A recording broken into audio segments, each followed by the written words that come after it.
ನೋಡ್ರಿ ಇಷ್ಟು ದಿನ ಕರ್ನಾಟಕ ಮೀಡಿಯಾದವರು ಸೌಜನ್ಯದವ್ರ ಕೇಸನ್ನ ಟಿ ಆರ್ ಪಿಗೋಸ್ಕರ ಆಗ್ತಾನೇ ಇದ್ರು.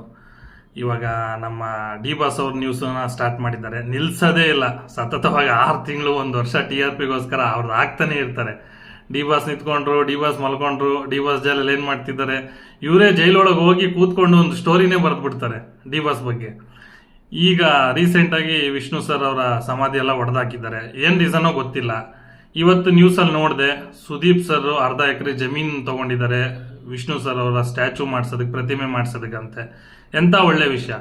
ಅದು ಇವತ್ತು ಒಂದೇ ದಿನ ಹಾಕೋದು ಪಕ್ಕ. ನಾನು ಬರೆದು ಕೊಟ್ಟು ಹೇಳ್ತೀನಿ, ಬೇಕಿದ್ರೆ ನಾಳೆ ನಾಡಿದ್ದಲ್ಲಿ ಆ ನ್ಯೂಸ್ ಬರಲ್ಲ.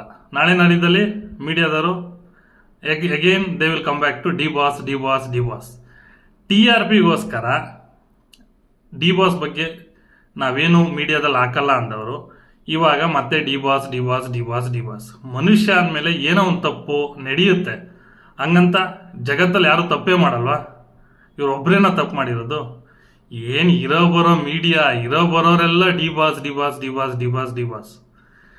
ಏನು ಕತೆ ನಾವಪ್ಪ. ಟಿ ಆರ್ ಪಿಗೋಸ್ಕರ ಇನ್ನೂ ಏನೇನು ಮಾಡ್ತಾರೋ.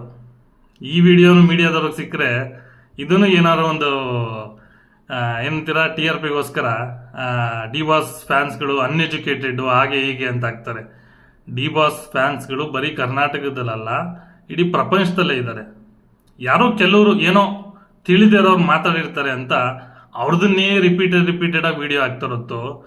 ಕೆಲವರು ಎಜುಕೇಟೆಡ್ ಅವರು ಡಿ ಬಾಸ್ ಅವ್ರಿಗೆ ಫ್ಯಾನ್ಸ್ ಇದ್ದಾರೆ, ಅವ್ರ ಬಗ್ಗೆ ಏನು ಅದೆಲ್ಲ ಒಳ್ಳೇದಾಕಲ್ಲ. ಯಾಕಂದ್ರೆ ಟಿ ಆರ್ ಪಿಲಿ ಒಳ್ಳೇದಾಕರೆ ಓಡಲ್ಲ. ನ್ಯೂಸಲ್ಲಿ ಟಿ ಆರ್ ಪಿಗೋಸ್ಕರ ಈ ಥರ ಏನಾದರೂ ಏನಾದರೂ ಒಂಥರ ಕಾಂಪ್ಲಿಕೇಶನ್ಸ್ ಥಿಂಗ್ಸ್ ಇರ್ತಾವಲ್ಲ, ಅದನ್ನ ಹಾಕಿದ್ರೆ ಮಾತ್ರ ಓಡೋದು. ಸೊ ನ್ಯೂಸ್ ಅವ್ರಿಗೆ ಗೊತ್ತು, ಅದನ್ನೇ ಹಾಕ್ತಾರೆ ರಿಪೀಟೆಡ್ ಆಗಿ.